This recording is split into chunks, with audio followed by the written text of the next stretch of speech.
వైశాఖ శుద్ధ తృతీయని అక్షయ తృతీయ అని శాస్త్ర గ్రంథాలు పేర్కొంటున్నాయి. ఈనాడు ఆచరించవలసినటువంటి విధుల్లో ప్రధానంగా తెలుగు ప్రజలందరూ పాటించేటటువంటిది, ఎదురు చూస్తూ ఉండేటటువంటిది ఏమి అంటే సింహాచలంలో జరిగేటటువంటి చందనోత్సవం. ఈనాడక్కడ ప్రత్యేకంగా చందనోత్సవం అనే పేరుతో ఒక గొప్ప వేడుక జరుగుతుంది. అప్పటి వరకు సంవత్సరం అంతా చందనపు పూత పూసి మనకి చూడడానికి ఒక నున్నని శివలింగంలాగా కనపడేటటువంటి వరాహ లక్ష్మీ నృసింహస్వామి అప్పన్న అనే పేరుతో పిలుచుకుంటూ ఉంటారు. అప్పలకొండ అన్నటువంటి నామాలు మనకు ఆ ప్రాంతం అంతా వినపడుతూనే ఉంటాయి. అప్పల నరసింహస్వామి అన్న పేరు కూడా ఆయనకి ఉంది. ఆయన అప్పటి వరకు ఉన్నటువంటి ఆ చందనాన్ని తీసి నిజ రూప దర్శనం అన్నది భక్తులకి కల్పిస్తారు. దీనికి సంబంధించి చాలా గొప్ప ఐతిహ్యం ఒకటి మనకి కనపడుతూ ఉంటుంది. విష్ణుమూర్తి అవతారమైన నరసింహస్వామికి చాలా చోట్ల ఆలయాలు ఉన్నాయి.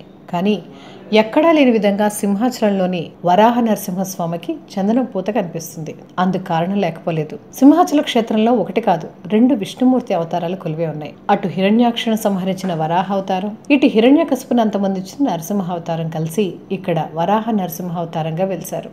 వరాహ ముఖం, మానవుని శరీరం, సింహపు తోకతో ఇక్కడ మూల విరాట్ కనిపిస్తుంది. అసలు నరసింహ అవతారం అంటేనే ఉగ్రమూర్తి. దానికి తోడు మరో ఉగ్రరూపమైన వరాహమూర్తి కూడా కలిస్తే ఇంక చెప్పేదే ఉంది. అందుకే స్వామివారి మీద నిత్యము చందనం పూతను పూస్తారు. ఒక్క అక్షయ తృతీయ సందర్భంగా మాత్రమే స్వామివారి మీద ఉన్న చందనాన్ని తొలగించి నిజరూప భాగ్యాన్ని కలిగిస్తారు. పురూరవుడు అనే రాజు అక్షయ తృతీయ రోజున స్వామివారి నిజరూపాన్ని దర్శించాడు కాబట్టి ఆనాటి నుంచి ప్రతి అక్షయ తృతీయకు చందనోత్సవం జరుపుతున్నారనేది స్థల పురాణం. దీని వెనుక మరో శాస్త్రీయ కారణం కూడా కనిపిస్తుంది. అక్షయ తృతీయ కృత్తిక లేదా రోహిణి నక్షత్రం రోజునే వస్తుంది. ఈ 2 నక్షత్రాలు కూడా అగ్ని సంబంధమైనవే. అందుకని ఈ రోజు నుంచి ఎండలు మరింత తీవ్రతరం కావడాన్ని గమనించవచ్చు. అసలే తీక్షణంగా ఉండే స్వామివారికి ఈ వేడిమి కూడా తోడైతే ఇక చెప్పేదే ఉంది. అందుకే స్వామివారికి కాస్త ఉపచారాన్ని కలిగించేందుకు చల్లటి తాజా చందనాన్ని లేపనం చేస్తారు. ముందుగా సహస్ర ఘటాలతో స్వామివారిని అభిషేకించి వారిని శాంతింపచేస్తారు. ఆపై 3 మణుగుల చందనాన్ని పూస్తారు.